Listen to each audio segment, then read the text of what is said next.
Assalamualaikum, saya Putri Adelia akan mempresentasikan mengenai pengenalan berpikir kritis. Berpikir kritis adalah proses aktif dan terampil yang melibatkan analisis, penilaian, dan interpretasi informasi untuk mencapai kesimpulan valid.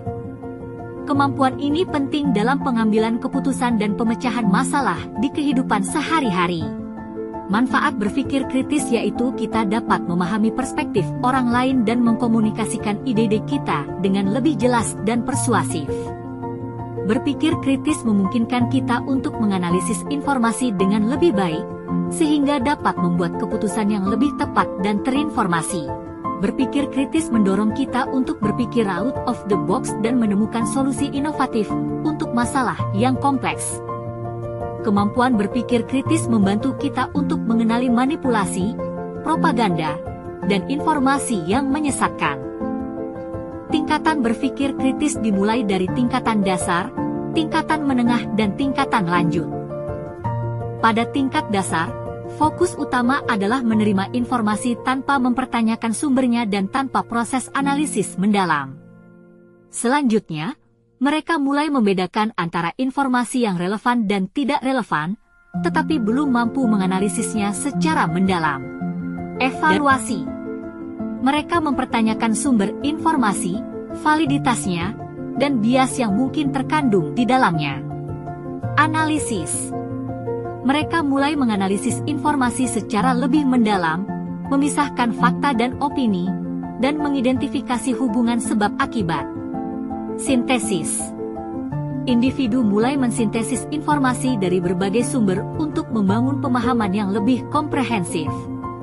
Mereka mulai menyusun ide-ide baru berdasarkan informasi yang dianalisis dan mengevaluasi.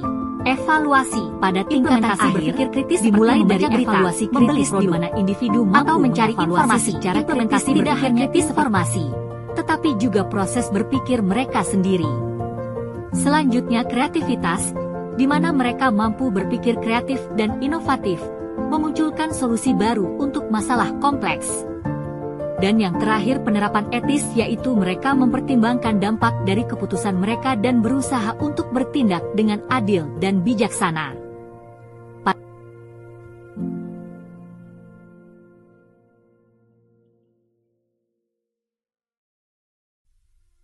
Materi isu yang terkini ialah kasus Tom Lembong sebagai tersangka korupsi impor gula. Direktur Penyidikan Jaksa Agung Muda Pidana Khusus Abdul Qohar menjelaskan, pada 2015, Tom Lembong diduga memberikan izin kepada perusahaan swasta, PT AP, untuk mengimpor gula kristal mentah. Padahal, Indonesia mengalami surplus gula dan tidak membutuhkan impor.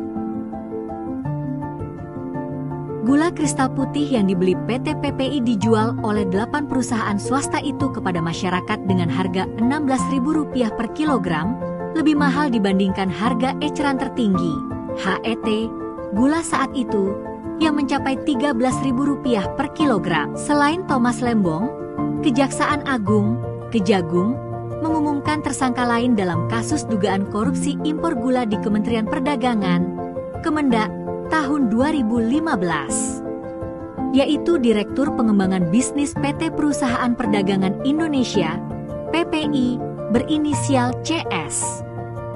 Kerugian negara Rp400 miliar sementara itu, tersangka CS diduga terlibat dalam kasus korupsi pada 2016. Abdul mengungkapkan, saat itu Indonesia membutuhkan stok gula kristal putih sebanyak 200.000 ton. PT PPI seolah-olah membeli gula tersebut dari luar negeri, padahal kenyataannya gula tersebut dijual oleh perusahaan swasta tersebut. Tom Lembong dan CS ditahan kedua tersangka. Tom Lembong dan CS langsung ditahan selama 20 hari ke depan oleh Kejagung. Keduanya disangkakan melanggar pasal 2 ayat 1 atau pasal 3 Undang-Undang Tindak Pidana Korupsi JO pasal 55 ayat 1 pertama KUHP. Dengan ancaman hukuman maksimal mencapai seumur hidup. Untuk berpikir kritis dalam kasus ini menggarisbawahi risiko kerugian ekonomi dari penyimpangan kebijakan. Dan kasus ini menekankan perlunya check and balances untuk mencegah penyalahgunaan kekuasaan.